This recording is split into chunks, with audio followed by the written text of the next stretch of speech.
We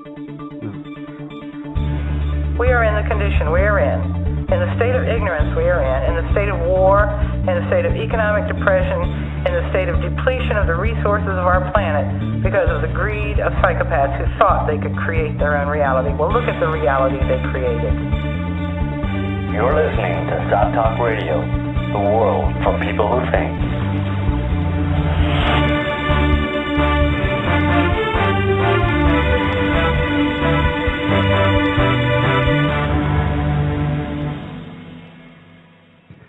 Hello to all our listeners and welcome to Sott Talk Radio. With you this cool Sunday in late May is Joe Quinn. Hi there. Jason Martin. Hello. And myself, Neil Bradley. We're also delighted to have with us this week a friend and colleague, Anne, who's an editor at Sott.net. Welcome, hello, Anne. Hello. Okay, I'm sure our listeners are aware of another so-called terror attack last week, this time in London, England. England. We thought we'd begin by, just discussing what happened, I suppose, as a kind of a recap, and then try and put it in the context of other recent attacks. Obviously, the Boston bombings, and before that, the Sandy Hook school shooting, which wasn't technically a terrorist attack, but as we've discussed, it has the same net effect. As if you've seen our radio show advert, when we put it up, you'll know that what we really want to get into is this pattern that's developing where you've got people, particularly online, they're kind of framing these events as complete hoaxes from start to finish. Just at the outset, I'll just say it just seems off the wall to us. I mean, us seasoned conspiracy theorists. So before we get into it, though, let's look at what happened in London last week. So two guys, in fact, are filmed. The first I saw of it was a headline in the English paper, The Guardian, with the video of two guys, bloodied hands. Hang on a minute. What are we talking about this week on the show? Conspiracy theories. Just conspiracy theories, or a particular aspect of conspiracy theories? I don't know what happened in London, though. I'm curious. Well, we'll get into that, but basically the topic of the show is conspiracy theories. But that's a very broad topic. Specifically, we're going to be looking at the way conspiracy theories have evolved of late, since the Sandy Hook shootings, and the idea of actors and hoaxes, because this is something that's fairly new. Particularly in the sense, in the way that's being dealt with, the emphasis that is being given to the idea of actors and hoaxing, and that to some extent the actual terror attack didn't happen at all. And when we saw it on 9/11, a little bit with the claims of fake planes and holograms and things like that, but until, as far as I can see, until Sandy Hook, there was no major kind of push to pitch terrorist attacks or shootings or terrorist attacks of any flavor as hoaxes, as they didn't really happen or they were in some way staged.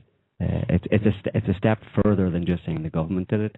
It's now saying the government didn't do it in a did it kind of way. It certainly appears to be the latest variation of a counterintelligence program that's working very, very well. Well, I mean, the interesting thing is why it works, I think. I think the problem is that people they're very sensitive.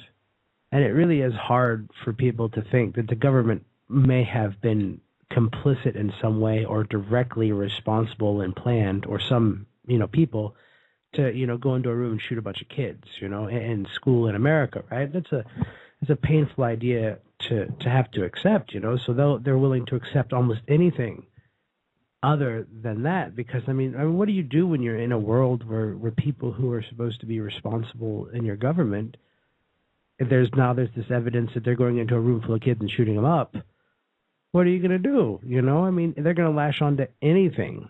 I think that's part of it. I think part of it is that's why it's successful. I think part of it is that they sense they're not being told the truth. Yeah. they can feel it, but they don't know exactly how they're not being told the truth. So they start to look, and then they are very, very effectively herded in a certain direction that ensures they're never going to get to the truth. Yeah, but out of fear and pain and the fear of having to accept a world like that, it is difficult. It's easier to bury your head in the sand. Yeah, absolutely. It's that's definitely a factor. But of course, I suppose the thing that I'm trying to say is that up until now it was okay for hardened conspiracy theorists and alternative news websites, etc., to just look at the details of previous terrorist attacks, or so-called terrorist attacks, and blame it on the government to some extent, to one extent or another. But it's kind of morphed. Now it's morphed into a kind of, like I said, the government has gone to a new level of deception. Yeah, they're doing it so much it didn't really happen at all. Yeah. And just to give you the recent example, so these guys were seen. They carried out this attack. In London. Apparently, they knew of this British soldier, ran him down in his car, not far from his barracks in Woolwich, South London, and then proceeded to drag him in full view of, I think, up to 100 people, and decapitate him with a butcher knife. It was filmed by someone who was nearby. The culprits were then interviewed, or they gave some statements to this filmer, and next thing, it's headline news. Not just headline news. Well, that's understandable. It was a horrific attack, but it's headline news, and the British government calls an emergency Cobra secret intel meeting where they got to get together the entire cabinet and the head of MI5 and the head of their chairman for intelligence committee stuff. And it was kind of, okay, well, someone's been murdered brutally, but I'm afraid it happens rather frequently in London and other places. So, but what was the solution to the problem? Well, one of the very first things being discussed apparently was clamping down on extremist websites. Mm-hmm. Now, and guess how they define extremists? Anything they don't agree with. Well, yeah, down in the fine print towards the end of the article will tell you, well, by extremist websites, we are, of course, referring to jihadist forums where these guys supposedly hang out. For now. Mm-hmm. But the first 10 paragraphs, and no one really gets any further than that. They read that, the internet's a problem. That's the take-home message. Yeah. Well, this particular attack had had all the hallmarks of a planned operation by, it seems, by more than just these two guys,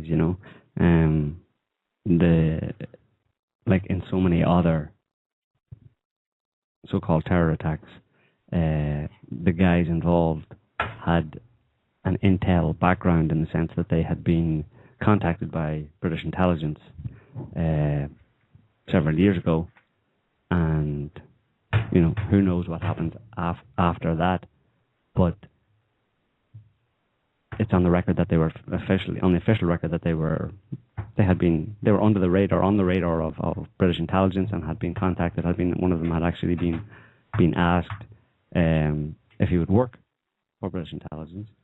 So we see this over and over and over again in these situations. Yes, were the people involved, and so as Neil was just saying, there are many stabbings, and it wasn't that they knocked the soldier down outside the barracks in their car, and then got out and started stabbing him, and allegedly, because I still don't really believe this until I find some hard evidence, not that I might ever get that, but that I still don't believe necessarily that they decapitated him, or even that they were trying to.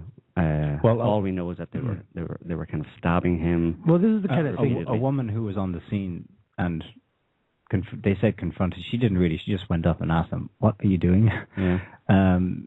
In her testimony, she said that no, I didn't. No one was decapitated. The head was still there. Well, of course, yeah. Yeah, it was. I mean, but there's even the allegation is that they were attempting to, but that's all kind of hearsay, and you're not going to get any information about that. What woman walks up to two men stabbing a third man and says, "What are you doing?" This is a very strange aspect of it, because it wasn't. Pardon me. It wasn't like these two guys were kind of crazed slashers or shooters who were running around this Woolwich street, slashing and shooting people. They were very calm, very relaxed.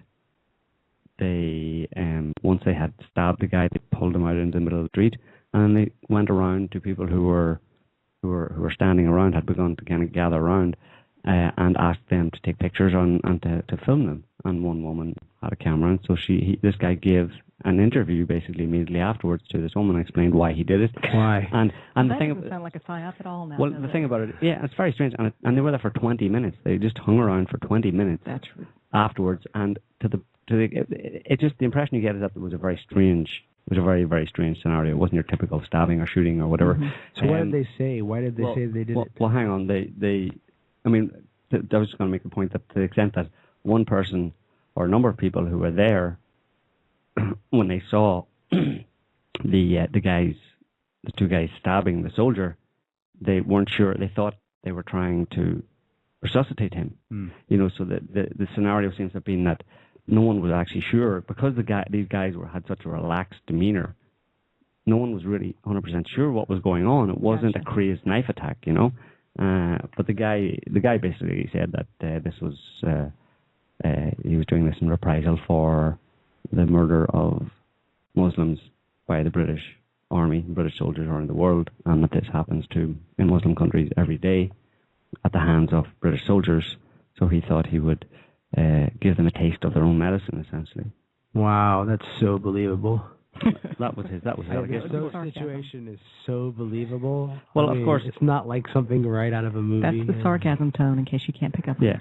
Well, of course, the interesting thing about it, him saying that, kind of puts, by association, kind of smears anyone. Yeah, puts us right in the firing line. Who says the same thing, because he's supposedly this crazed killer of a soldier, but he comes out with this rather well-reasoned and rational political discourse on why he was doing it. Not that the murder is rational, but the motivation. Do unto others what has been done unto you is irrational. That's what he said, and he said an eye for an eye, a tooth for a tooth. Well, you won't agree that it's rational, but many other people would. For example, most of Americans and most British, but particularly Americans after 9/11, were employing the eye for an eye. It was they attacked us, now we have to go and attack them. That was the whole support base. Yeah, we don't know who them is, but let's just start with the whole world. Well, the bigger point is that we're being worked. Everyone who saw that video, everyone who recorded that video, everyone who's passed it around and is talking about it is being worked right now psychologically. It's a ridiculous setup. It's clearly a psychological operation. People don't behave that way. That's the bigger point. Yeah, I mean, he had spent time. He was actually, the guy's name, there were two of them, but the guy who supposedly did the killing was, his name, I just have to look at his name here. Do you have his name there, Neil? The victim? No, the attacker. The attacker's name was, he's of Kenyan extraction, Michael Adebolajo. Yeah, that's him. What were you he's Nigerian, of Nigerian. His parents are Nigerian. He was brought up, educated in the UK, and his parents are Christian. And 6 months ago, he was radicalized, supposedly on a trip. Radicalized on That's the 6-month radicalization. On a trip. They cast a spell on him. He was radicalized on a trip to Kenya, actually, where he was apparently tortured by local Kenyan officials who picked him up, probably on the orders of the British intelligence, because Kenya is still pretty much a British client state since it gained independence in the 50s, but up until then it was completely overrun and controlled by the British, and is largely still to today. It's MI5's kind of one of MI5's happy, or MI6's happy hunting grounds for Muslim extremists, etc. So he was there with a group of other people. Supposedly he was going to school to learn some Muslim radicalization or something like that, and he was picked up by the Kenyans who tortured him, and then after that when he came back. Has anyone seen those DeVries universities or Phoenix University ads that you get when you go? I mean, they make it sound like there's these ads floating around the internet. Sort of like a correspondence course in terrorism online. Get your online doctorate. I mean, it's in under 6 months. In under 6 months. Yeah, that's pretty much. The Kenyans arrested him under suspicion of being at the center of an Al Qaeda inspired plot in 2010. Well, what else? Yeah. So that was actually 3 years ago. Then there was a more recent, I think, trip. Yeah. 6 months ago.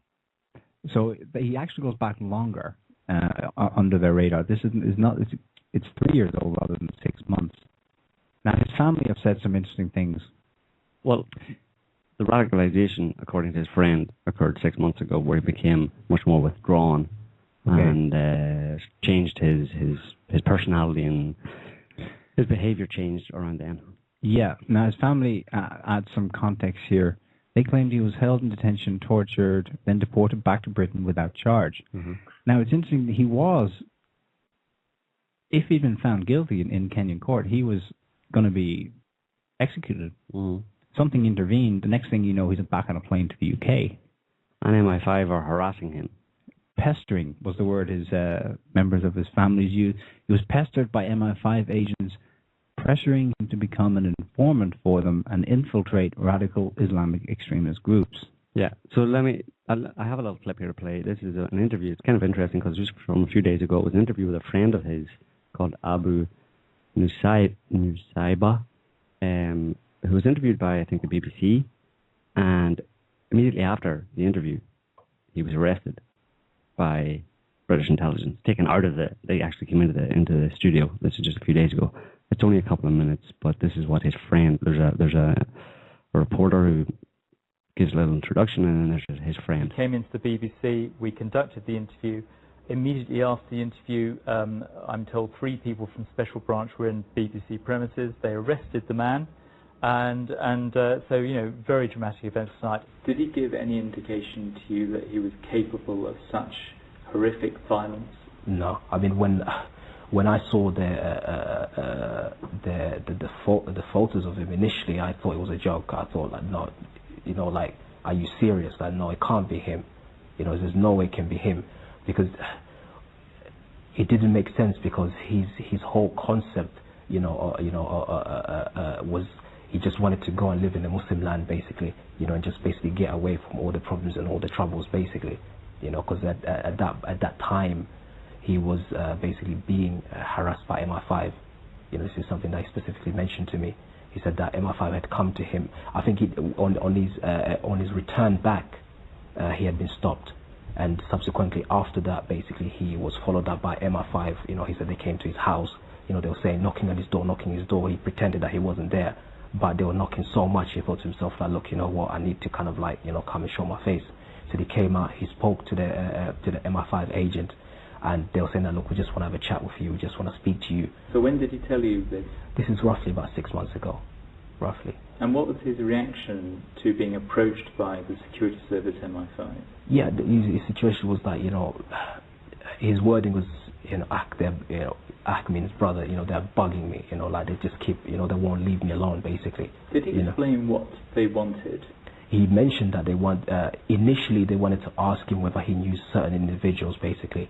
That was the initial issue, but after him saying that he didn't know these individuals and so forth, what he said is they asked him whether he'll be interested in working for them.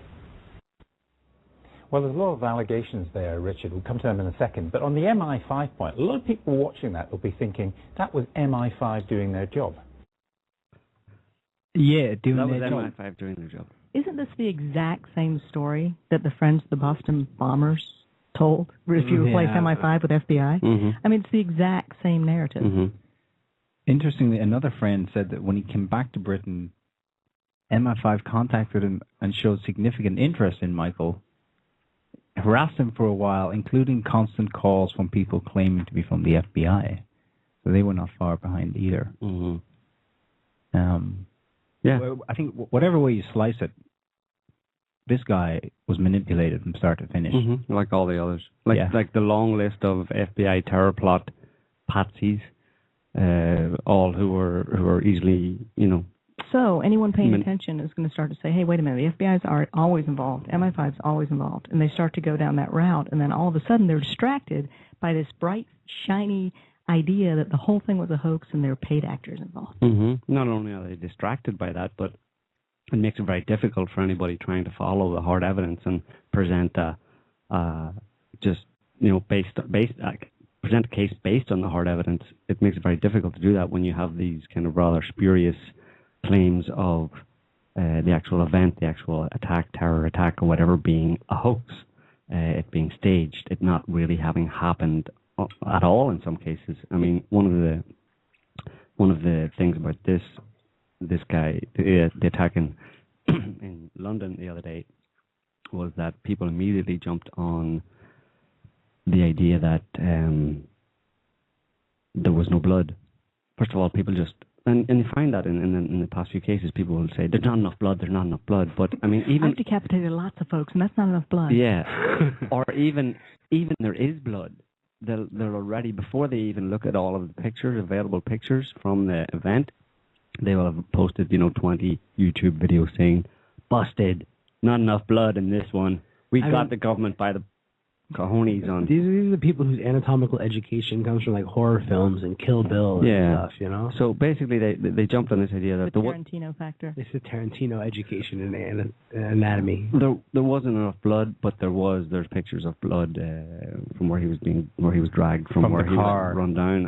And the point being, instead of following the obvious pattern and going where that takes you, it's societal engineering. We are being worked as a society.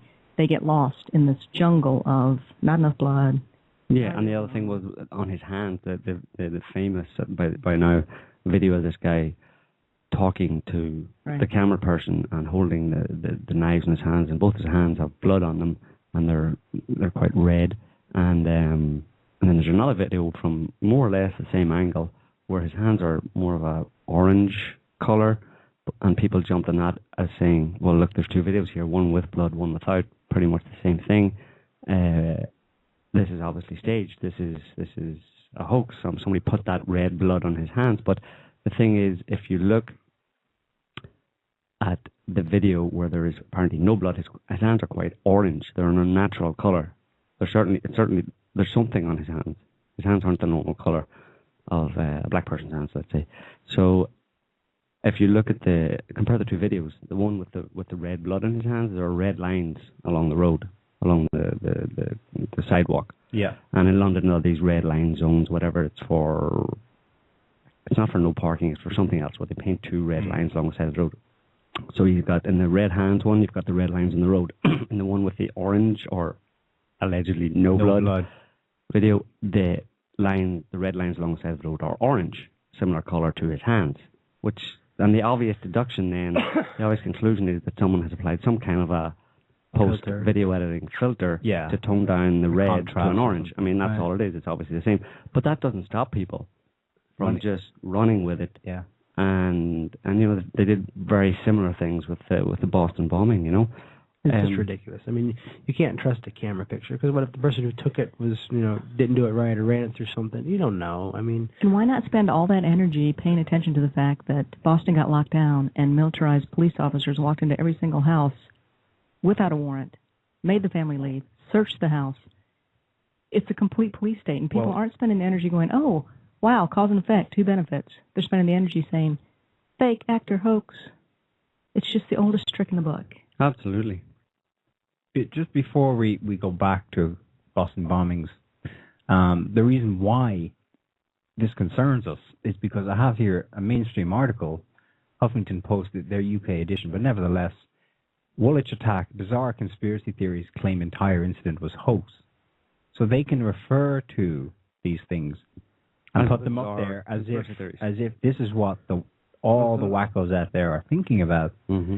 They refer to that video Joe described where someone's obviously deliberately applied color contrast to make it seem like there was no blood on the attacker's hands.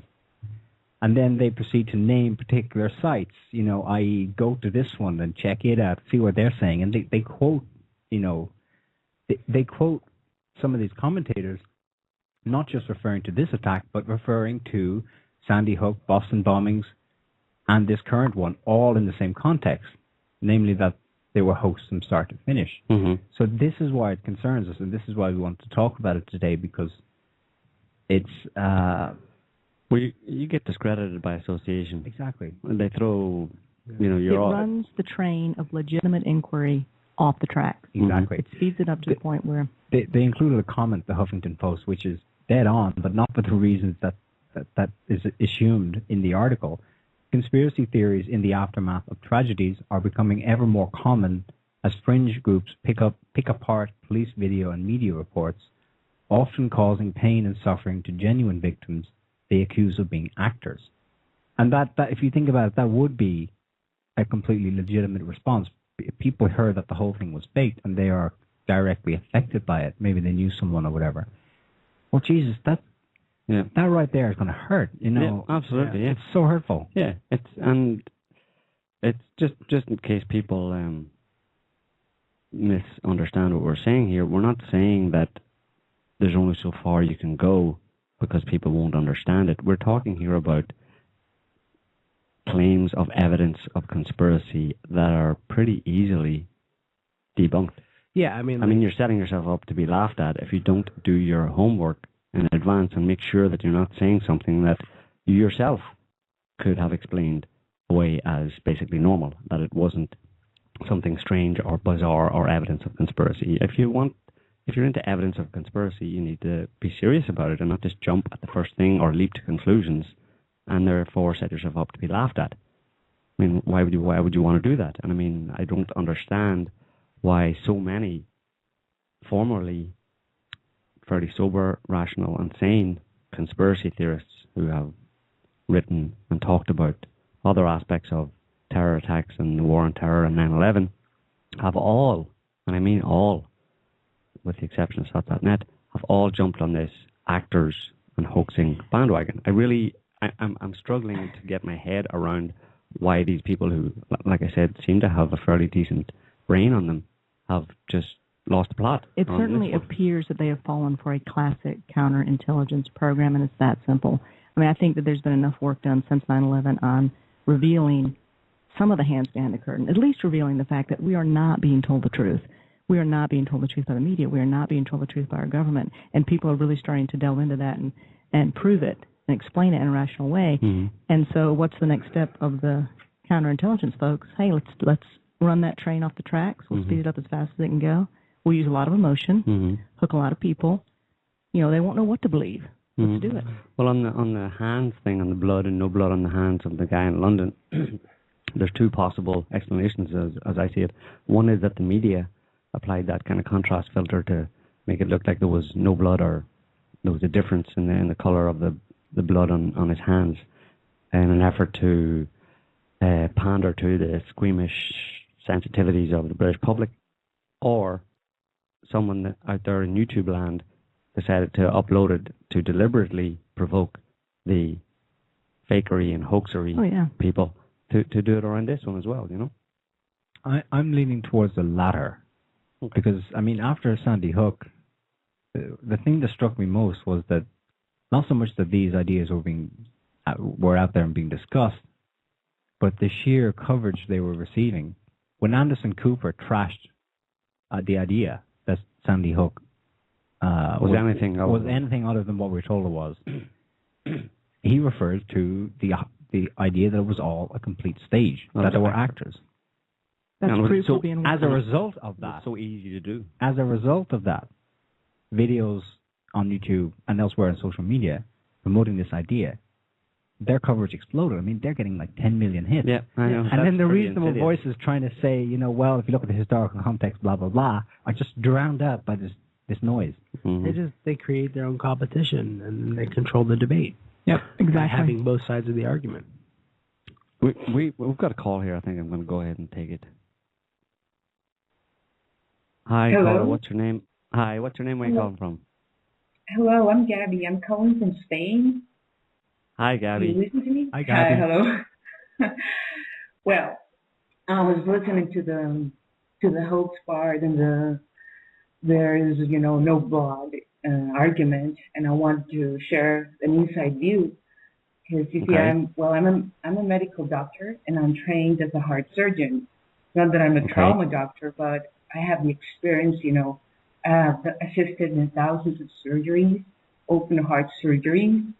I have done shifts in the ER where people arrive with complex fractures, basically almost a complete amputation. You will be surprised to see like there's no blood. And also have experience, to have infections, sternum, the chest bone.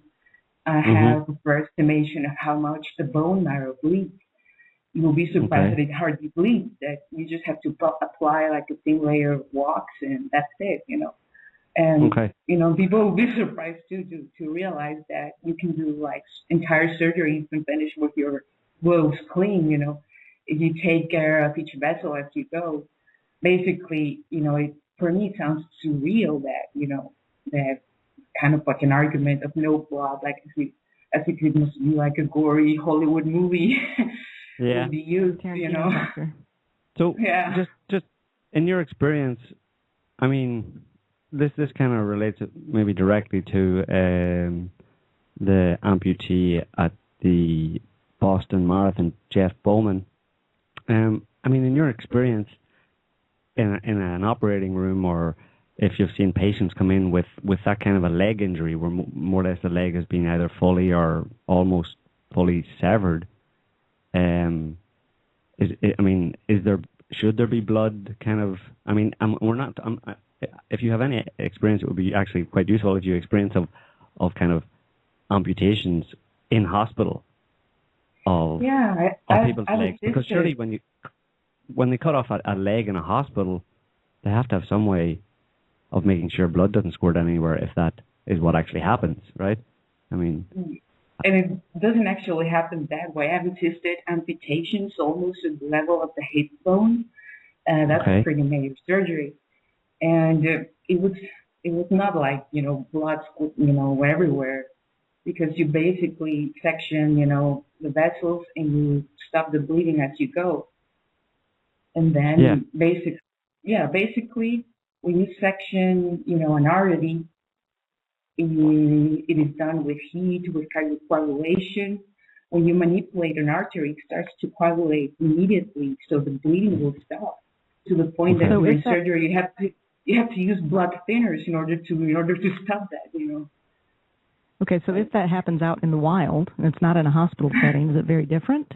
I mean, do you think there's less blood because they're in hospital and there are techniques being used to slow the blood, or? No, do you think it's fairly actually, similar? I remember seeing that picture of the Boston Marathon bombing, and for me, it was like reality as it is, as it is in the operating room. It's basically. Okay, so you're saying that the body has kind of automatic functions that when that kind of trauma is experienced, that one of the first things that the body tries to do is to stem the blood flow, because your body kind of knows that if you lose all your blood, you're going to die. Yeah, of course. And then, a person taking care of a complex fracture, the immediate reaction is just to stop the bleeding. And basically, a person, when he arrives to the ER, will be surprised to see how clean they can arrive, basically. So these like bloodshed everywhere, it's just like a myth come out of Hollywood. I don't know why. Right. Yeah.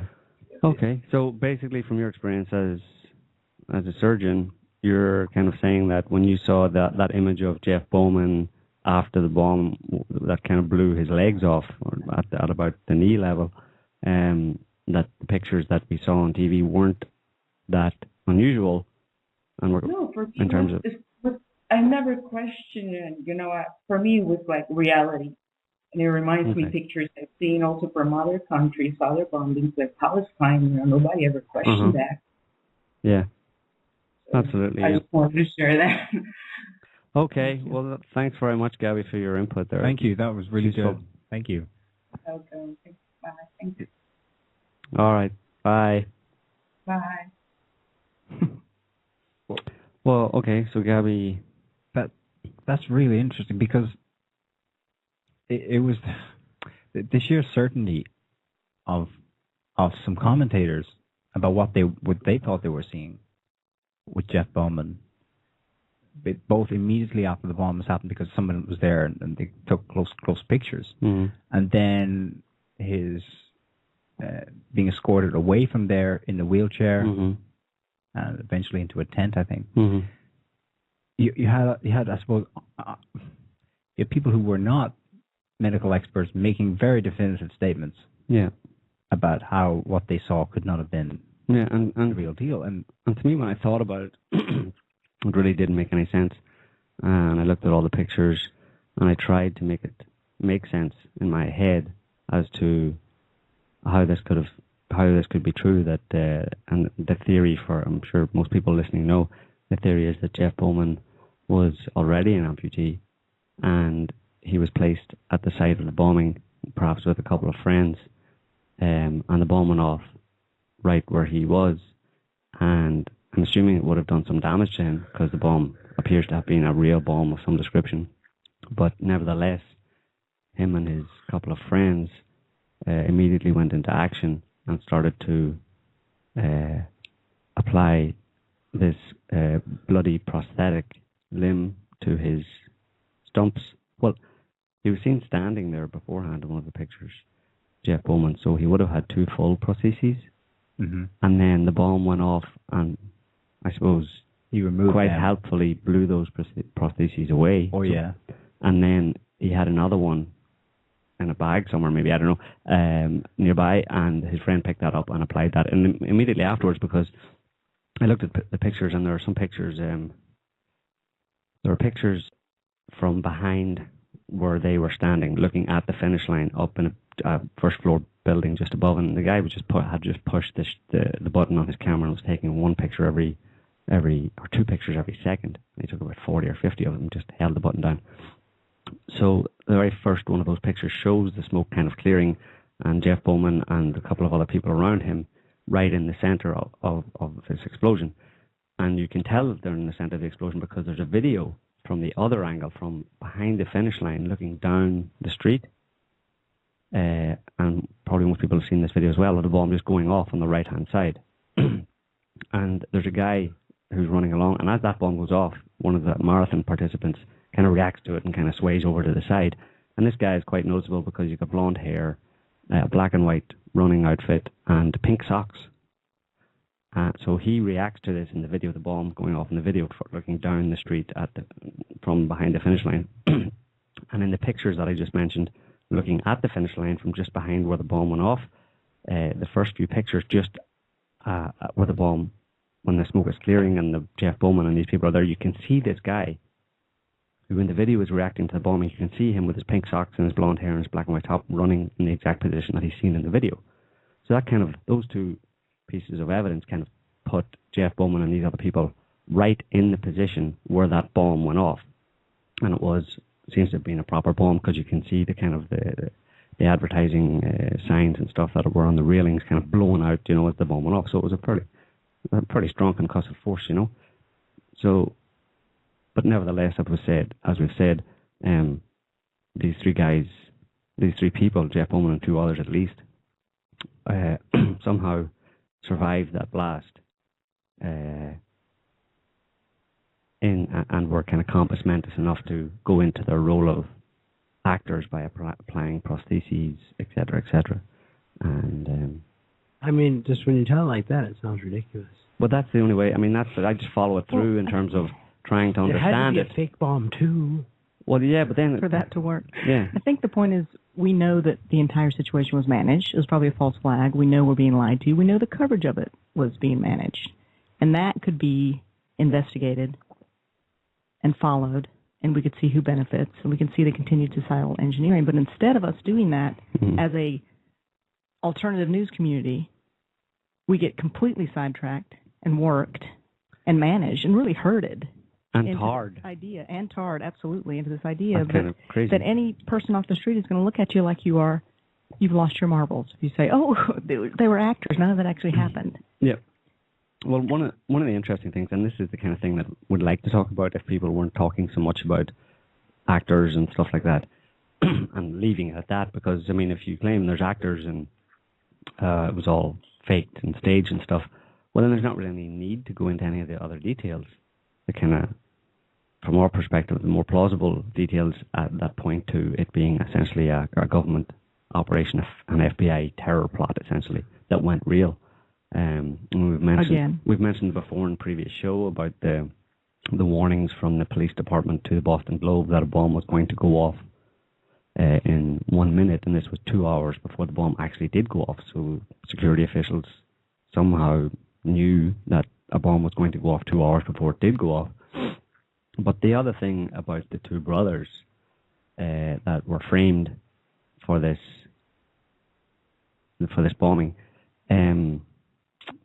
what people forget is that there's no real good hard evidence to connect them to it. They were just two of many people at the marathon that day, watching the marathon, who had backpacks on.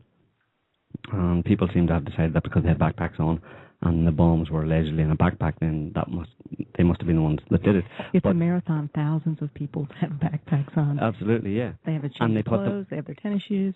They put them on the ground. Yeah. You know, everybody's putting backpacks on the ground, but the idea seems to be that these two guys were the only two that put their backpacks on the ground. You know, when actually reports afterwards said that, you know, in the aftermath, security officials and ambulance workers were going around picking up hundreds of backpacks that people had left on the ground. So, but the main evidence supposedly is against them is the shooting of the policeman outside 7-Eleven or whatever. No, it was actually outside University. Yeah. Outside MIT. Yeah. And it was that evening, and it's claimed that the two brothers shot him, but there is no evidence that they shot him because they have CCTV, but it doesn't. It's not possible. Conveniently, it doesn't show anything. Well, it's not. It's not possible to identify him. Conveniently, doesn't show who it was. They claim that they just walked up to him and shot him because they wanted to get his gun, but they didn't take his gun. They wanted to get it. They shot him to get his gun, but they didn't take it. They didn't have their own gun. They had a gun, but maybe they wanted another one. But certainly they didn't take his gun. He still had his gun on him when he was found. So when you look at it, all they have is that someone walked up behind this policeman and shot him in the back of the head. But they pin it on the two brothers, and it's important for them to pin it on the two brothers because that pitches them then as these crazy people who shoot cops who are likely to have done the bombing. And the only other piece of evidence corroborating that is the alleged confession made by the older brother when he later hijacked. Before he was murdered. Yes, when he hijacked the car. He hijacked the car, and the guy who claims that his car was hijacked and he was held hostage for 30 minutes by the two brothers is still unnamed and apparently will never be named. He claims that he was carjacked by the brothers, and that during this 30 minutes or so, they asked him, "Did you hear about the Boston bombing?" And he said, "Yeah." And the older brother said, "I did that." And he said, "And I just killed a policeman in Cambridge." So this is the evidence. We don't know who he is, not unnamed, and he won't be named. So people have to understand this is the sole evidence that links them to the killing of the policeman. So it's purely speculative. There's no real hard evidence for that, and the killing of the policeman is the only kind of circumstantial or plausible evidence that they were involved in the bombing. So there really is no evidence that these two brothers were involved in bombing. You know. Well, I mean, like we live in a world like where terrorists go to bombings with their passport and leave it like neatly on a pile, or where like they go kill a cop and hijack a car and then admit their entire plot. I mean, it's like something out of a movie, you know, where the bad guy starts monologuing and it's like, "Let me tell you all the evil things I've done and before I kill you." Well, do you know who J.D. Tippit is? JFK.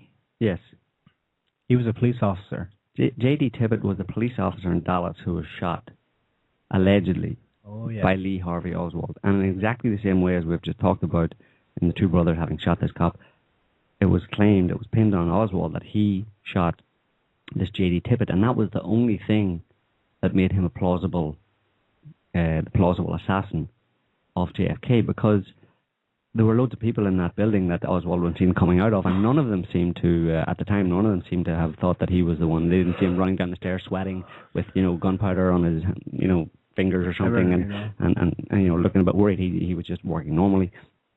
But the fact that he was done for, or the fact that they claimed that he had killed the police officer, was really the main I mean, I think Jim Garrison actually said that if Oswald was innocent of the Tippett murder, the foundation of the government's case against him collapsed. Yeah. And that is true. And the thing about it is that the Warren Commission completely ignored conflicting eyewitness testimony that there were two people that shot J.D. Tippett, the policeman. One of them got out of a car, went over, shot him, and got back in a car with another guy, and they drove away. But supposedly Oswald just walked up to him and did. So it's an interesting parallel there between the two, that both of them are connected by both of them are the patsies, or framed as the patsies because they shot a policeman. It serves to for no reason. It serves to demonize them there and then it justifies the subsequent manhunt. Well, it's interesting. And they already would he's guilty. It creates the manhunt, yeah. And it gets the police on their side. Absolutely. Because, they shot a police officer, they shot one of ours. Dead man. Yeah. It's interesting they use the exact same technique, though. I mean, I think that would be called a calling card. Yeah, it's their signature. You know, I mean, it's either that or they're just really unoriginal. Yeah, or both. And a few other things that are strange around the Boston bombing. There's a guy called Todashev. He's another Chechen. He was a friend. He's living in Orlando. A friend supposedly of the older brother, the older Sarnev brother, and this was just last week. I think the FBI had been harassing him, and apparently, according to friends, he was saying that he felt like he was being set up, but the FBI had come around to his house and interviewed him a few times, and on the third and supposedly final interview, for some unknown reason, he lunged or is alleged to have lunged at the FBI agent with a knife, so the FBI agent shot him, but the FBI agent, it was lucky for the FBI agent because before he did that, he had confessed to the murder of 3 people and implicated the elder Sarnev brother of the Boston Marathon bombings in those murders as well. But then he shot him, so he couldn't testify in court. Well, thought he had a gun. And then you had these 2 FBI agents who were out on training. Did that one? The 2 FBI agents who were involved. Fell out of the helicopter? Yeah, they were involved in the Boston Marathon kind of shootout and chase. Yeah. And they were on a training course and accidentally got shoved out of an accidentally fell from a helicopter. I didn't say shoved. Oh, but there's another thing actually, another little interesting coincidence. But if this were a movie, you would walk out. Like, it's so not believable. This police officer Collier, who we just talked about, he was found by another police officer, transit police officer called Donahue, who was actually his friend. And he was first on the scene to find the policeman that had been shot, allegedly, by the 2 brothers. And later that evening, he was in Watertown at the final shootout with the brothers and the older brother when he was shot. When the younger brother had no gun. Yeah, exactly. And they were throwing pressure cookers at police, apparently. 30 They were hungry. Well, he was there at that shootout, and he got shot. He was the only police officer who got shot by friendly fire. Wow. And unfortunately, the problem with him is that he can't say anything about that night because although he survived... He got shot in the throat? No. Well, apparently he can remember almost nothing about the events of that night. And that's the official story is that he has no recollection of anything that happened after he found his friend who was allegedly shot by the 2 brothers and then got shot by one of his own later on that evening in the shootout. And how many people are talking about this? How much energy is being spent pointing this out instead of pointing out that it's all a hoax? These are the little details when you put them all together. They make you go, really? I mean, that's stretching it a lot, and if you put it in a historical, and I'm not talking about a long-term historical context, I'm talking about a 10-year or 12-year historical context just back to 9/11, and you look at it in all of that context, and the FBI and the way they have basically nurtured this whole terror plot and terror scare business, any rational, sane person would say, yeah, it's pretty suspicious. But the rational, sane people will flee in horror at the claims that it didn't happen at all. Actors and staged and, blue screens and et cetera, et cetera. So you just nullify your argument. You may as well give up. You may as well not bother trying to put together some hard evidence and really trying to convince people with a reasonable argument if you're going to either include the hoaxing thing and the actors thing, or if you're going to, well, if you're caught up in the association of it, well then you're screwed as well. Even if you don't agree with it, you're screwed. You know. Just to clarify again, it's not that it wasn't managed. It's not that it wasn't a setup. It's not that the media coverage was not completely controlled. Absolutely. And that there may have been media plants explaining things. Of course, there are media. I'm sure they add media plants in. That's not the point. You know, they like that guy. We played a clip from him on 9/11. Harley Davidson guy, Mark Walsh, who said, actually, I'll just play it here for fun. Cooling down. We want to bring in Mark Walsh, who's a freelancer for Fox. You live just a few blocks away and witnessed. Dude, I live on the 43rd floor of a building, which is 5 blocks from the World Trade Center itself. I witnessed the entire thing from beginning to end. People talk about how it looked like a movie. I know when I came walking down here early this morning and saw both towers on fire and people on every street corner, it was like a movie. But you watched the planes hit the towers. I was watching with my roommate. It was approximately several minutes after the first plane had hit. I saw this plane come out of nowhere and just scream right into the side of the Twin Tower, exploding through the other side. And then I witnessed both towers collapse, one first and then the second, mostly due to structural failure because the fire was just too intense. You gotta love really? that. I wonder. He was remote viewing the NIST report that came out 5 years later. Wow. That said exactly that. According to page 276, according to structural failure because the fire was so hot. I wondered. He's an example of a media plant, by the way, and that's the kind of thing you'll get. That's the kind of, if you want to use the word actors, but we don't, media plant is better. People on the scene. They're not actors. It's very important to understand that they're doing their job. Working. It's their job. It's not a job to pretend. I mean, it's their job to actively plant misinformation and to control the argument and control the discussion by setting the parameters, by giving out a certain amount of information and ideas to make sure that people have something to grasp onto right away. That is not the correct thing to grasp onto, and it works really, really, really well. Oh, yeah. Witness what's happening right now. Everywhere. Yeah. There is room, I think, for, at least considering and entertaining and investigating the idea of, actors. Well, of course there is. Because you have, there are people, a lot of people have pointed out that when they carry out drills, they do have hired people to pretend they're injured or pretend they're rescuing or what have you. True. That is all true. But the problem is that this idea has been conflated with what we're talking about, which is people on the ground managing the information and or back in the studio managing the information. Mm-hmm. And then you've got other people, and a lot of people will pick up on it and they'll apply their own reasonable critical thinking to it. And they'll say, well, okay, I can't accept that there was just all actors. Maybe there was 1 or 2 actors in there, but it was a real bomb. But they still don't think it through. If you think it through, the only way you could have an actor actually agree to put himself in the line of fire, I think, is if the entire cast in the immediate area is in on it. Mm-hmm. You need to set up almost stage props. That can't have been a real street. Who are you going to get to go into a situation where a real-ish bomb is going to go off? I mean, even if you got them there with the idea that they weren't supposed to do it, and they would totally. The problem is it's a management nightmare. You're going to pay actors who are notoriously kind of flaky to begin with. Unless they're mind controlled or something. Oh, yeah. Okay. So, but you're going to have to deploy this giant mind control apparatus, too. I mean, it's so expensive. It's so much easier for 2 or 3 FBI agents in a back room at the water cooler saying, you know what? Why don't we just fake a terrorist attack? You build the bomb. Take it live. I'll call in this thing. And it takes 3 guys. They set it up. They drop the bomb. They blow something up. And it's so much cheaper and more effective than deploying, mind control subjects. They had to brainwash them and set aside a facility for their brainwashing, and they got to pay all these people, and it's all this money. It's just so really expensive.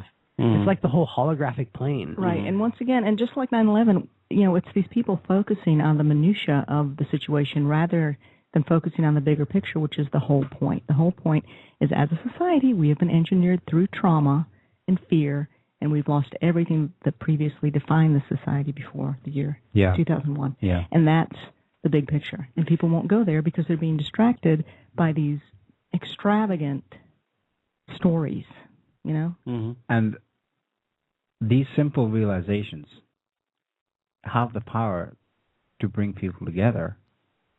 I mean, the 9/11 truth movement, think of what it could have been against what it is. And this is the reason why the minutiae are endlessly debated, and propagated off into cul-de-sacs. It's because classic, if people were realizing these things en masse, it would be game over for perpetrators. Mm-hmm. Right. So we'll spin it in this direction and this direction. And in the process, destroy a 9/11 truth movement. I don't know how many times I hear whenever something is exposed, you know, oh, it's been busted wide open, Mm-hmm. and this is great because more and more people are waking up, and or it's a rallying call, you know. But objectively, really, they're being lied to. I think it's getting it's just more and more getting fractious. deeper. Well, it's just the lies and manipulation are just getting deeper, you know. But I don't know if it's people. I mean, I'm pretty sure that it's like as Anne was describing earlier on, that it's essentially a COINTELPRO operation. It has to be to seed this idea to ridiculize conspiracy theorists and to stop anybody. Just look at the effects. I mean, ridiculation. Ridiculation. Yeah. That's a new word. Just look at the effects. That's all you have to look at. The effects are people are not paying attention to the fact that there's no writ of habeas corpus. Your phone calls are recorded. Your emails are recorded. You can't get on a plane with a bottle of water. You have to go through a naked scanner. You have no privacy. Your medical records are now the property of the federal government. Wake up, guys. It's not about whether the tower's pancaked or not. It's not about whether the Boston guy had his legs or not. Stop being distracted. Stop being herded. You are being worked. Yeah, I mean, in the end, it's like by design. Yeah, like when we had that show, people were all like, "It's how it happened is so important. It's so important about how it all we care really is that it did happen and someone did it." And then they say, "Well, you can't know who did it unless you know how it happened." It's like, no, yeah, you can, first of all, because it's the person who's sitting there benefiting over and over again, repeatedly. Well, it is interesting to try and find out Look at how it happened. It's the emotional weight that comes with every little thing. Yeah, well, the how it happened is for your day in court. Yeah. When you've got that far. How far are we from a day in court over 9/11? It's kind of never, right? So the how, no matter how compelling your evidence is, the how it happened is important, but it's in terms of convincing people that there's something wrong, as Anne just said, it's much more instructive and useful to basically point out how their lives have been changed as a result of this event. And all truth, that's a bad analogy, because if we were to follow the American or even the Western jurisprudence kind of methodology, then yeah, they would be obsessive about no body, no crime, have to know how it was done. And that's not necessarily the best thing, because the court often, people can get off because a glove didn't fit. If the glove don't fit, you must acquit. Yeah, but type of thing. And that's not the way it should work. It's not that you have to know every single detail of how something happened before you can say that a crime has really been committed. But if you switch your perspective from the crime being 9/11 itself to the crime being the dismantling of a republic, there you go. Then you can gather all your evidence. Yeah. Well, live in it. I would say when you get at the point that you get to your day in court, you have the motive you've established. You have the motive and means. Well, the motive and opportunity, let's say, and then the means. Yeah. So once you've got them down on the motive and opportunity, the purpose, then you would introduce this is how it was done. But so it essentially should be the last piece of evidence that's put in place once you've got a case closed on all the other ones, on Well, I mean, as you say, it's never going to get to court. So let's face those facts and let's just do what Anne has been saying. Well, it is, which is to go to inform court people. In a certain sense. Well, but not in the way we want it to do. It's. I mean, you look at the history of humanity. It always goes to court, just not the way you want it to. I mean, always. All empires fall. I mean, look at what happened to the Russian. People didn't do anything about the corruption until it ate itself up and collapsed. And that's what's going to happen to American empire, probably. It's going to eat itself up and collapse, or some sort of cosmic thing will happen, or some natural disasters will happen. I mean, because look, a giant 2-mile wild tornado I mean, that's not a conspiracy, you know? That's true, it will. But in the meantime, things like that, you know? In the meantime, wouldn't it be great if people could actually see a lie for what it is and learn to see the truth for what it is? Absolutely. That's the point in the end, I suppose. And that's not what's happening. No, it's not. You know? Because of the agent provocateurs who are out there just making mischief. They're just creating, bullshit theories, sitting there with their Photoshop. And a lot of people who are really sincere about trying to figure out the truth give up. Yeah. They're like, oh my God, there's so much noise. What way do I turn? And walk away. What's true? What isn't true? How can I even tell? I give up. And not only that, but you get attacked for trying to point out the flaws, trying to be rational about it and keep it real, and actually caring about that wider audience who may still be plucked from some of you may still be plucked from the fire, and trying to keep your arguments fairly rational and using hard evidence. Because of the understanding that that's really the only way you're going to reach those people, if you're going to reach them at all. But you're really just destroying your argument if you use bogus evidence that they can't accept because it's so outlandish and can be proven to be false. But on to what Neil was saying is, if someone comes up with a theory, hey, what if this was all made up? Actors, should we investigate that? Yeah, obviously. Any theory, you have to investigate it because you have to be scientific about it. You can't just discredit something and say, oh, that's ridiculous. Well, there's no such thing as a ridiculous theory. There's theories that can be proven, theories that can't be. Simple facts. But at the same time, I would say that there's a certain thing about it. If someone comes to you and says, I was raped, you don't say, well, no, you aren't. I mean, you assume that a crime has been committed until you see some evidence that it hasn't been. Mm-hmm. And, that's important. When there's victims involved, people who are suffering, it's just really not kosher for you to go in and say, no, nothing happened.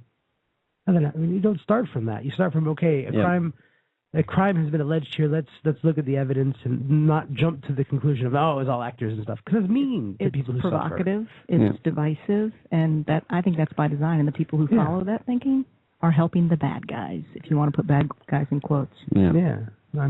Whether they mean to or not. That's what it comes down to.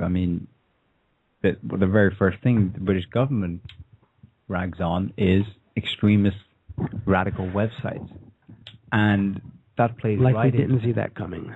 Yeah. It just plays right into the hands. And this coming from a country, the only country in the world, I think, where blade is actually a verb. And they don't mean rollerblade, right? No, blade. They'll say they blade people. Really, the country is famous for the knife violence. And they, in a way, they make no bones about it that they're at war for people's minds, that this is a propaganda war. Mm-hmm. I'm going to read something from an article in the British Independent. Obviously, they're spinning this in the context of, Islamic jihadist extremist websites, but I'm not even going to mention that and just read from the introduction. The major battle in the war against extremism is being fought over the internet by elite teams stationed behind keyboards and engaged in winning the hearts and minds of people. The government, police, and other agencies are involved in a propaganda war to counter extremism. Experts are now bombarding extremist websites to create, quote-unquote, counter-narrative messages from survivors of terrorism. Well, yeah, that's what they're doing, counter-narratives. Former radicals also infiltrate forums to spread doubt and challenge the extremist rhetoric. Now, that's not the Islamic extremists there. They're talking about the very people who are who are consciously trying to deceive people with all this nonsense about complete fakery. In other words, they're holding up their own agents provocateurs, and what they're saying is saying, look at those extremists. Mm-hmm. They're fighting both sides of the battle. Yeah, they're fighting each other. Essentially, they're managing the entire discourse and conversation from both ends, and that's the way you do it most effectively. They're no newbies at this. They've been doing it for a long, long time. Well, like Trinquier, who wrote a book, Modern Warfare, years and years ago. This is 40s, 50s, when he wrote this book. He basically says out and outright that the whole idea is just to kind of get there first with the propaganda and to make terrorists look like, assholes, basically.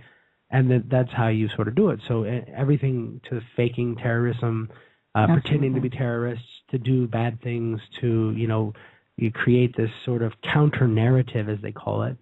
But they're actually probably creating the extremist narrative, actually, the super hardcore, hardline, let's kill everybody jihad stuff. That's them making, so that anybody looks retarded. I'd go so far as to say they're creating all of it. Yeah, I do. Because they are in the business of control. And the best way to control society is to keep them terrified. I mean, the idea of an Al-Qaeda website, recruitment website, is just, it's really kind of farcical. It really is kind of a bit of a farce to me. I mean, it's just, it just doesn't really add up. A full print color magazine, which you can subscribe to. Subscribe to Al-Qaeda Weekly. I think it's called Jihad Monthly. It's called Inspire or something. It's a PDF. It's not it's a print. Yeah, the terrorists are now in e-zines. I don't subscribe. They're in the Zine world. I mean, it's just so adolescent, Yeah. We know that they've been doing it a long time. That there's a document, and this is in itself held up as the canard of conspiracy theories. The Protocols of the Elders of Zion. Okay, so probably this was a forgery. Yeah. But not in the way people think, because they were falsely attributed to Jews or Zionists. But the actual content, if you ever read it, is so diabolically accurate. It's a roadmap. Exactly. So much of it's come to pass. It's 100 years or more since it was first published. I'm going to read out some of it. Protocol 12. What I've done is I've updated some of the terminology to. Today we no longer have just the printing press. We're online, of course. So I've inserted a few words, but I haven't changed the actual structure of it. So Protocol 12, control of the media. We shall deal with online chatter in the following way. What is the part played by the Internet today? It serves to excite and inflame those passions which are needed for our purpose, or else it serves selfish ends of parties. It is often vapid, unjust, mendacious, and the majority of the public have not the slightest idea what ends the media really serves. We shall saddle and bridle it with a tight curb. We shall do the same also with all productions of the alternative media, for where would be the sense of getting rid of the attacks of the mainstream media if we remain targets for bloggers and websites? Among those making attacks upon us will also be sock puppets established by us, but they will attack exclusively the points that we have predetermined to alter. Not a single announcement will reach the public without our control. Even now, this is already being attained by us, inasmuch as all news items are received by a few news agencies, in whose office they are focused from all parts of the world. These agencies will then be already entirely ours and will give publicity only to what we dictate to them. Print and online journalism are two of the most important educated forces, and therefore our government will become proprietor of the majority of outlets.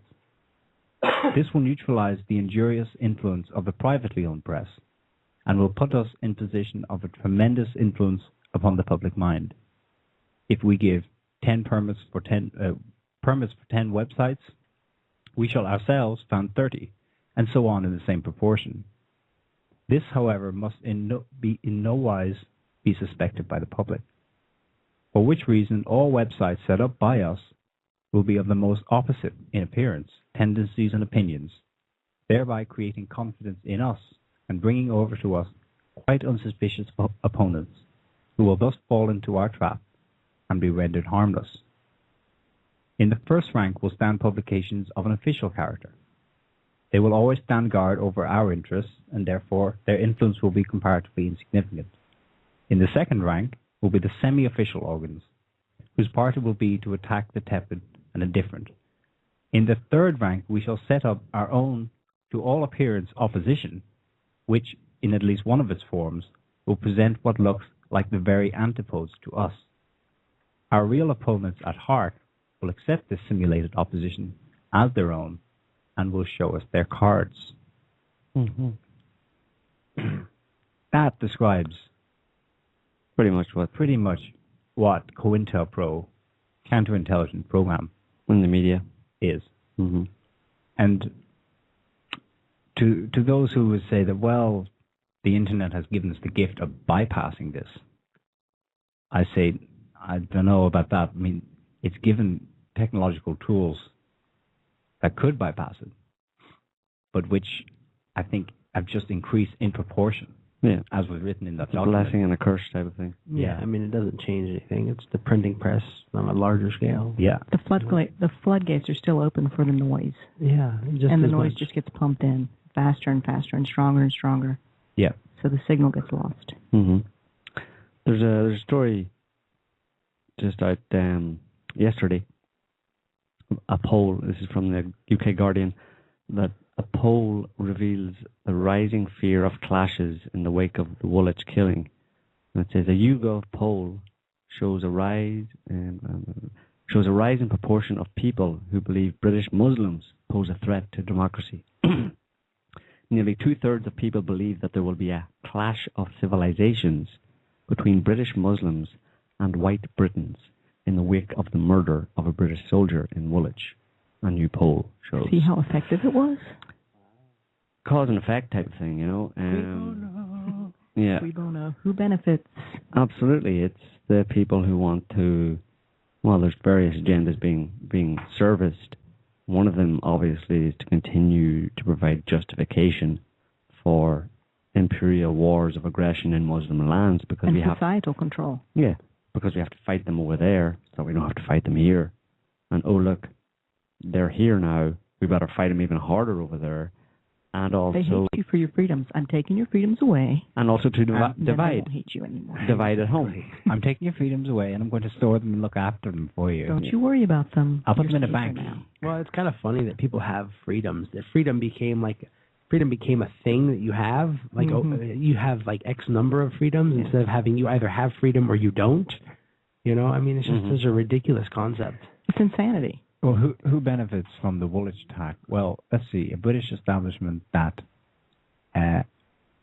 was effectively on its knees not that long ago. At least there was a serious threat when there was a succession of reports coming out about high-level pedophilia, institutionalized pedophilia in the British government, up to today.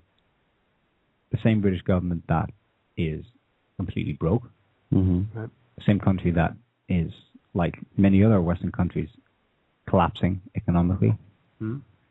And these spurious terror attacks that they come up with are designed to distract distract people from the state of their country, and also from, like we've said in previous shows, from a cosmic threat that is increasingly present in our skies. And people are, you know, the more that people look up to the skies and are reporting on meteorites, etc., flying across our skies, and environmental change or earth changes, climate change, etc., every now and again they're going to have to carry out some kind of a look down here.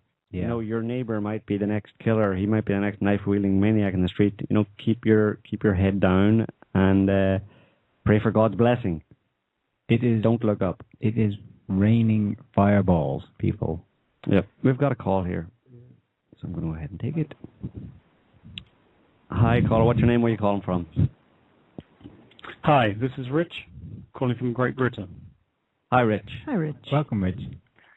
Ah, yes, hello. I couldn't tell whether I could be heard or not, that's all. You're good. You're coming through. How's life in Blyton? In Great Britain, yes. Well, it's a nice sunny day today, but it's been very interesting there the past few days. Just seeing the reaction to this event. Yeah. And the media reaction. So well, there's all sorts of sides. I'd say the majority of people are actually very anti all the racism that it's generated. But it's interesting that you talk about how the media are framing it. And I can see there's a very deliberate attempt to present the views of the extreme sides. So on one hand, you have the English Defence League, that were a minority group that were hardly known by anybody, suddenly spring into prominence with very right-wing, very fascist sort of views that they have. And then on the other side, you have a spokesman who used to be the Islam for You UK, a now banned Muslim group who's linked to radicalizing, as they frame it, the current suspect in this attack. And Amjem, he's been on both BBC Newsnight and also Channel 4, and refusing to condone the attack. So it comes across that he's this guy is a very small minority guy, and yet he's getting tremendous air coverage, and the views that he's espousing are very, just fall into the hands of those that want to actually, be racist and encourage a kind of racism and hatred of the Muslims. It's really quite... Yes. They're actively encouraging carry that. Right? They're actively encouraging that kind of division within society between, as this article says, between British Muslims and white Britons. They're actively encouraging a division between those two groups, if they are two distinct groups, by allowing these right-wing minority nutjobs in the Muslim community and in the Britain community, in the white Britain community, to giving them airtime. Yes, essentially, yes. That's how I kind of see it. It is, because these are individuals that should never, ever be given any sort of airtime or prominence or exposure, because they are, they do create divisions, and they have their views that are just not healthy at all for society. And that's the whole point. It's by design. You don't have a guy stab someone and then stand and talk to the crowd for 20 minutes without this kind of follow-up. Yeah. Yeah.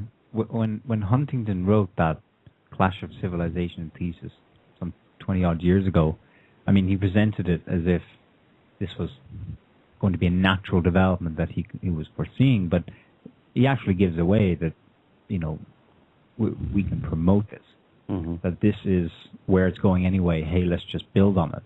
And this is what they're trying to create the reality of this so-called clash of civilizations. They have to. Because they have to promote it. Normal people do not want a clash of civilizations. Of course not. Human beings don't want war. They want to live their normal lives, but the leaders, the psychopaths in power, need a clash of civilizations threat so that they can sally forth and invade as many countries and commit as many atrocities as they want on the basis of that justification that we're protecting our civilization from their civilization.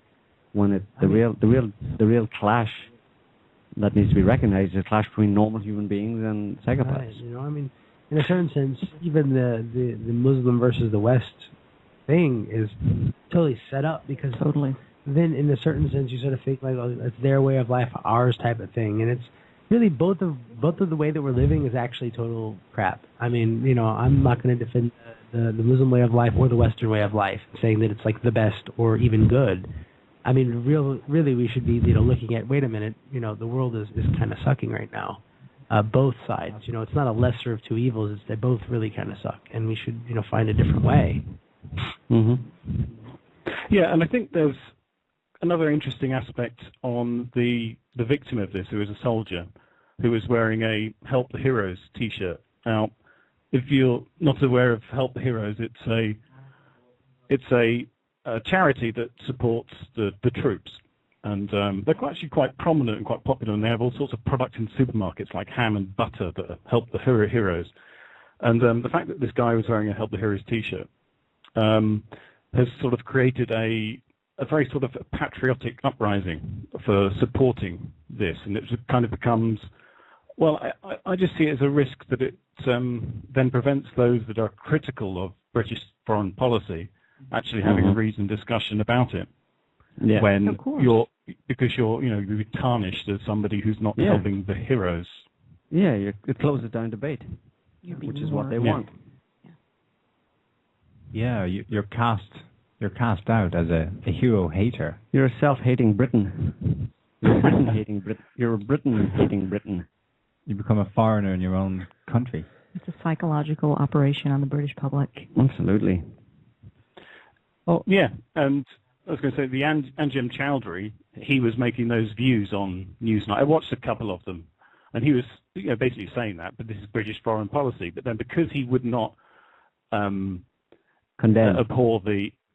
or condemn the actual killing, it then became a way of discrediting the whole of his argument against British foreign policy and their actions abroad. And it's closing down arguments, and it's incredibly effective, and creates a lot of fear. I see. Mm-hmm. Yeah, it's a psychological trap. All right, Rich. Thanks for your comments. Unless you've got something else to tell us. Thank you. All right. I have the specific things about what was left out of his the rant that he gave. Yeah. The video, when you're talking about the message that they is given to those that and controlled by the media, I thought it was quite interesting that the short rant that he gave and that was videoed and became in the news clip on all major networks. It was longer, and it said at the end, "You think David Cameron will get stuck in the street when we start busting our guns? You think your politicians are going to die? No, it's not going to be the average like you and your children, so get rid of them. Tell them to bring our troops back so you can all live in peace." Mm-hmm. Which, what he did was absolutely disgusting. Yeah.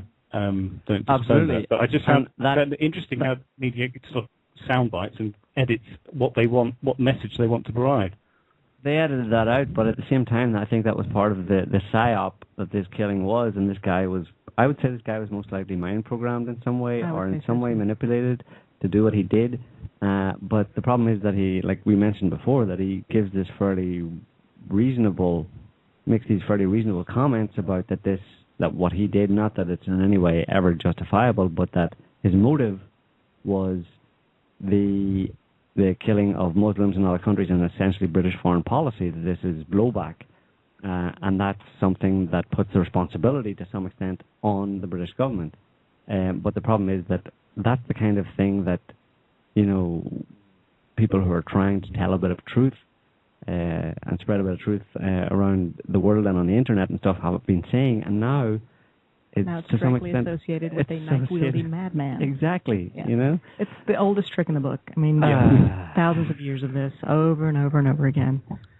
That's what. Here's the thing: like when it comes to that, like violence is never an acceptable response. I mean, even you can understand, like you can step back and say, okay, well, I understand why you came in there and did that, but that doesn't make it okay. Like, it's not okay to go and stab some soldier in the street. No, I don't think anyone's saying it's okay. Never. No, but that's the thing. We're not saying that, but we're saying that we understand his in his terms, his motive. The argument of, well, this is what you're doing to other people, kind of thing, is really not necessarily a good tack to take, I think, in my opinion, because it does have that undercurrent of justifiability, and violence is never justified. Think of the words. Think of the words they put in Osama bin Laden's mouth, which was that we did this because we want the U.S. and Israel out of Palestine. Mm-hmm. Absolutely, a worthy cause for millions who do care. Yeah, that's tarnished. Yeah. Right.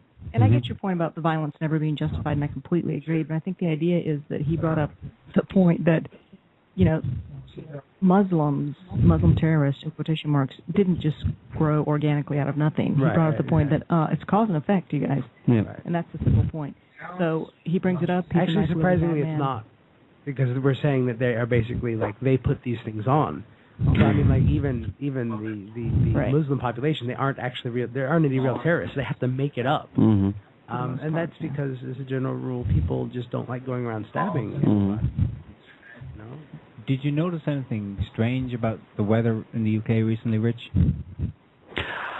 Well, apart from today being sunny, but the rareness of it being sunny is a hot topic of conversation. Everybody is talking about the fact that it's actually warm today, because we have not had any sort of warmth. We've had just this horrible damp freezing for the last, it's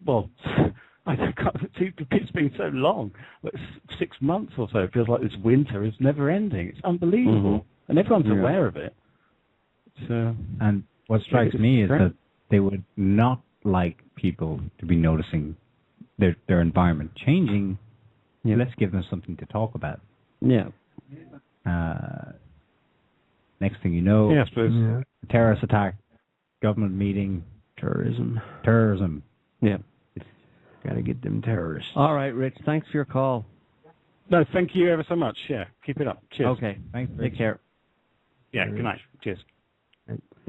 So, I mean, the point on the terrorism aspect of it, that the British government and everybody else who's been given official airtime to present the official stories, calling that act the other day, the stabbing the other day in London, terrorism. It's a terror attack officially. But the thing about it is that this guy killed a British soldier outside an army barracks, and he killed a soldier of a country that is at war. But the acts of the army, of the British Army, when they kill civilians, is not terrorism. But when he kills a soldier, it is terrorism. Now, people would say that whole situation is just a gigantic setup, because I'm not on either side, to be quite honest. I mean, I'm on the side that's like the government really, they kind of suck at what they do with the economy, with the laws, with the maintaining the roads, with they kind of are really bad at everything, and they're going around and hurting all these different people. And so it's like it's the own people against the government, and this Muslim problem, the quote unquote Muslim problem, is being carted in, and it's all about like, yeah, they kill us, we kill them, and stuff like that. And it's like, that's really not the point. You know, I mean, if we took care of the psychopathic people in power, then the soldiers wouldn't be over there doing it anyway. So thinking about it in terms of, oh, those soldiers, they're doing this bad stuff, it's like, yeah, that's because the guy up there signed a piece of paper and he told a bunch of really aggressive, mind-programmed 19-year-olds who volunteered for the army, right or wrong, whatever, to go do that. What did you expect them to do? You gave them guns and you said, hey, you're going to have to shoot people. It's you or them. It's you or them. That's what they say to you in boot camp all the time. You or them. You or them. They've ingrained that into you. You send some 19-year-old kid who's been radicalized in boot camp over there. Yeah, he's going to do that kind of stuff. That's, you know, it's our soldiers against them, or they're terrorists or whatever. That's just, it's such complete distraction from the fact is it is really the bricklayer versus the government. That's all that is carted in to keep the regular, everyday, middle class, lower class people from ever saying, hey, wait a minute, you know, our Social Security sucks, the weather's changing, you can't protect us. Whenever anything happens, you don't take care of us, you don't do any of the stuff that you're supposed to do. You don't do any of the stuff that you promised that you're going to do. You don't do anything that we pay you taxes for. So why do we have you around? And to keep people from asking that question, they cart in this Muslim problem. Oh, it's the terrorist. And our soldiers are over there. And then we start arguing about whether or not soldiers who go into a country are killing people. That's what they do. You shouldn't send soldiers into countries unless you expect people to be killed. That's what they do. I mean, there's no such thing as a peaceful soldier. You don't put a soldier into a town and not expect him to mow everybody down. But most of the British and American public believe that their soldiers are over there being peaceful. They're peacekeepers. There's no such thing as a peaceful army. But most people believe that there is. Army they're fighting a good fight. There's no such thing. They kill people. Yes, sometimes it might be necessary, maybe. I don't know. That's an argument for another day, right? But if you send an army into a country and then start complaining that they're killing people, it's like, well, then maybe you shouldn't have sent them there in the first place.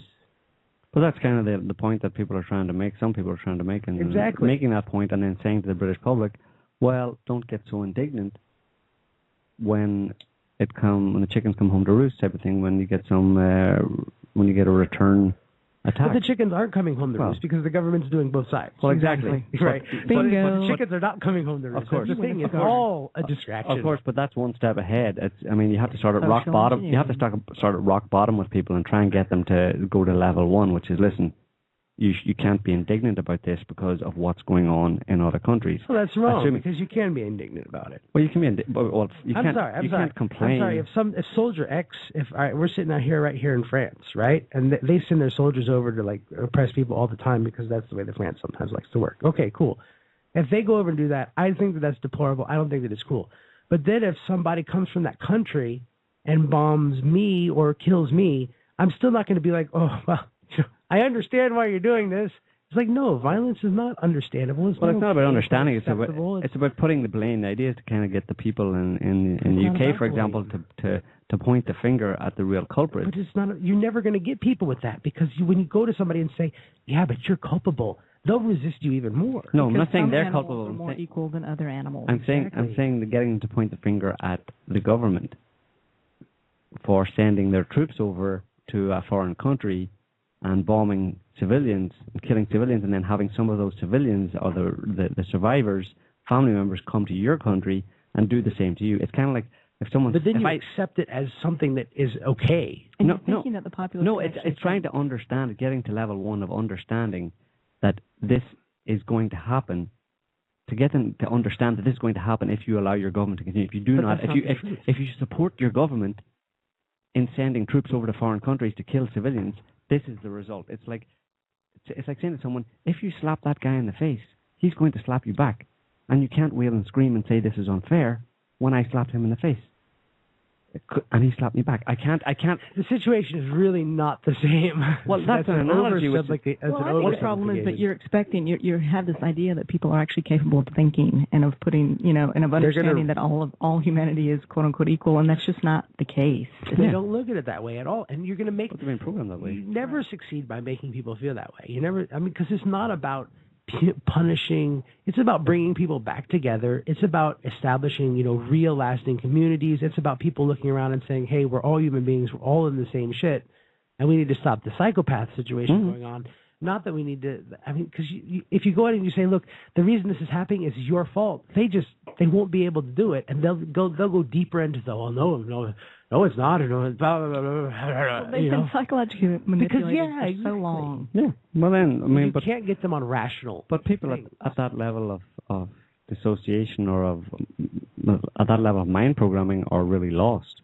There's no way to reach them at all. If you can't reach them with a very simple cause and effect argument, well, then I don't think you're going to be able to reach them with a psychopath and power argument. Yeah, you are. I kind of tend to side with Joe on that one. I think that people will understand eventually. I mean, of course, it's probably going to lead to, there'll have to be a few more collapses. I mean, I look at it in terms of another 10 to 15,000 years in history, and by then we'll probably get it.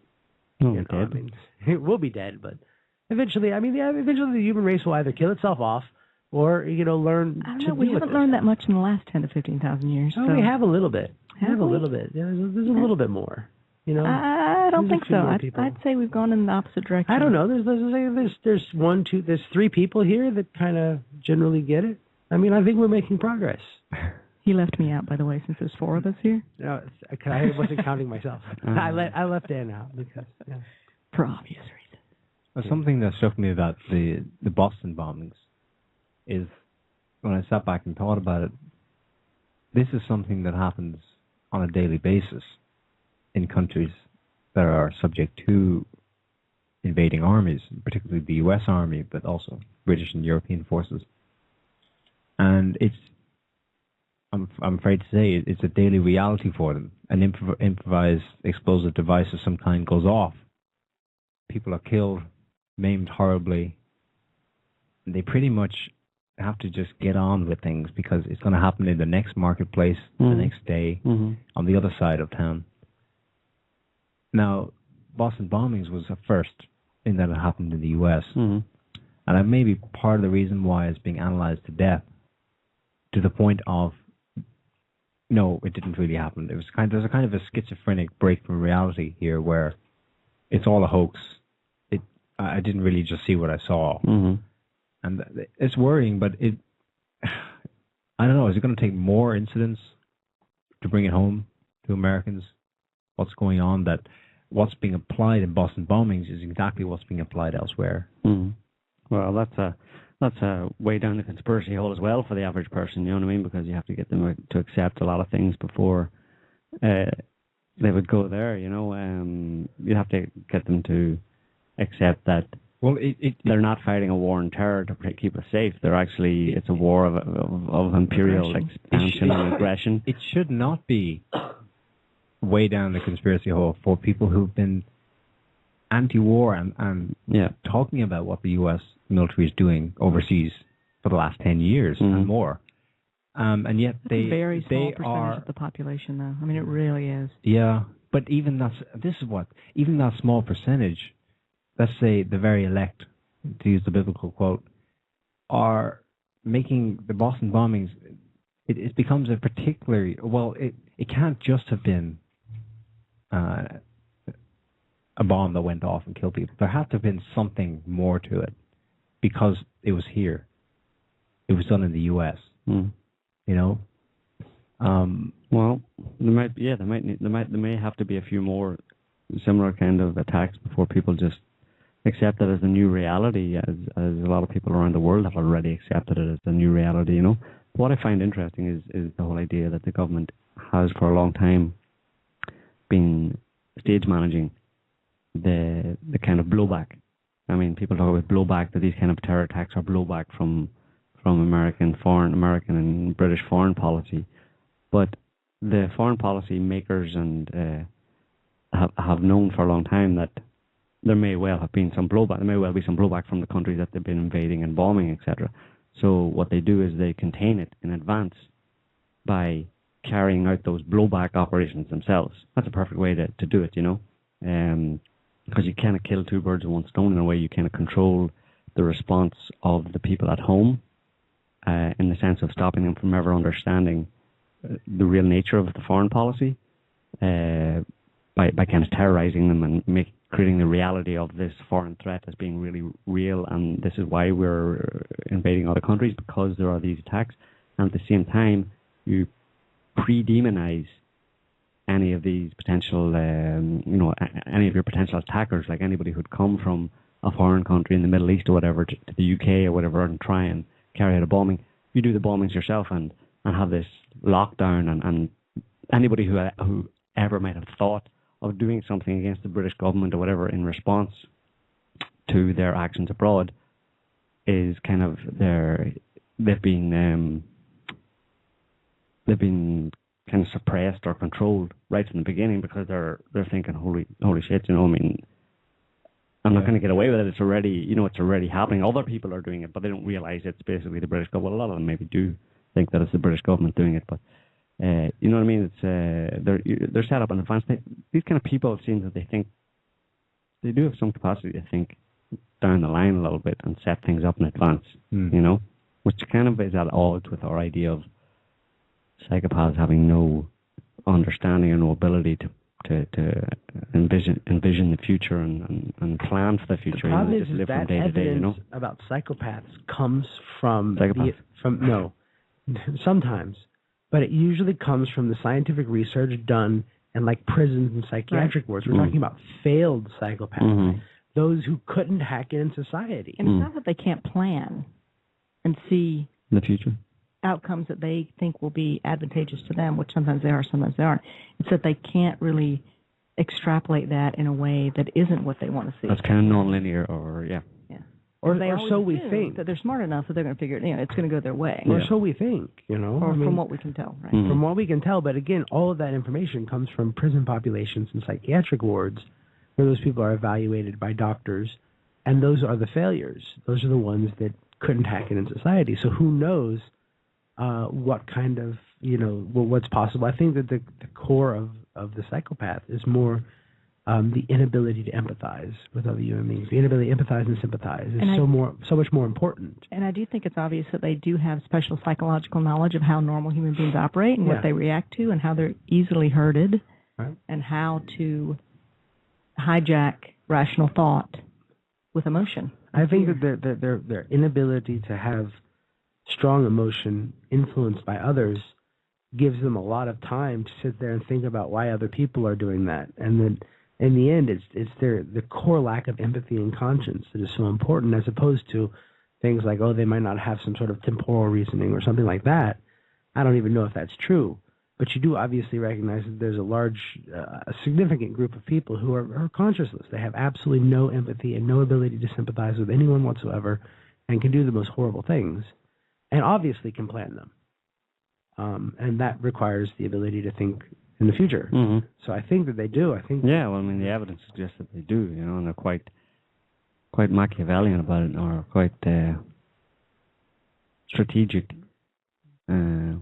They set traps for people, basically. They have a pretty good idea of the way people are going to react to certain things, and they set up they set up an answer in advance. To the questions that they know will be posed. Well, I think in a certain sense that they may have lucked out that there's such a large part of the population kind of obviously doesn't have that natural inclination towards the truth. they can recognize the truth. I think everybody really can recognize the truth if they have a vested interest in it, but they don't really actively seek it out. Think about a group of people who think that, sort of like a talking snake in a secret garden had found a magic apple and gave it to a naked woman with, fig leaves over naughty bits, and they really believe that. Because, even if it was allegorical, so people have this natural ability to just believe something that's completely made up. And so the psychopath, it's like a kid in a candy store. Absolutely. And with modern day man, because he's so vulnerable to believing what's not true. Which is why it's such an important thing for you to constantly just repeat the truth to people. Because if you don't, they forget it because somebody else comes in and repeats a lie. Mm-hmm. So getting back to the title of our show today, which is It's All a Hoax, the Madness of Conspiracy Theorists. Are conspiracy theorists mad? No. Hot potato. Political hot potato. Hot potato. Can they be driven mad? Yes. Are they being driven mad? Are they being herded? I think yes. Some of them have been in it for so long that they really are getting tired and want the easy answer. They want to believe that the government is just going to make this big mistake and they're going to just expose themselves. What they don't realize is that maybe there's some scope for that, but I think more likely is the fact that as they continue to carry out these operations and watch responses from people and analyze them as their kind of intel gathering capabilities increase or have increased over the years, they've just got better at it. Yeah. It's not that they're going to expose themselves all of a sudden because they're... I think people believe in this actors thing for a lot of different reasons. One was, of course, to escape, the pain of the realization of what's really going on. But a lot of it's ego. People feel superior when they spot deception. There's the person who delights in deceiving somebody, but then there's the other one who delights in saying, "Ha, I'm smart enough to figure it out. So, you couldn't get me." And I think that a lot of people, they like the thing because it's so simple for them to understand that they just say, "Oh yeah, I see it. Okay, yeah, cool. Now I've got it figured out and I can move on." And not only that, but then there's no real danger anymore. Yeah. There's no masked men actually going into schools and shooting up kids. There's no people really setting bombs that chop off people's legs.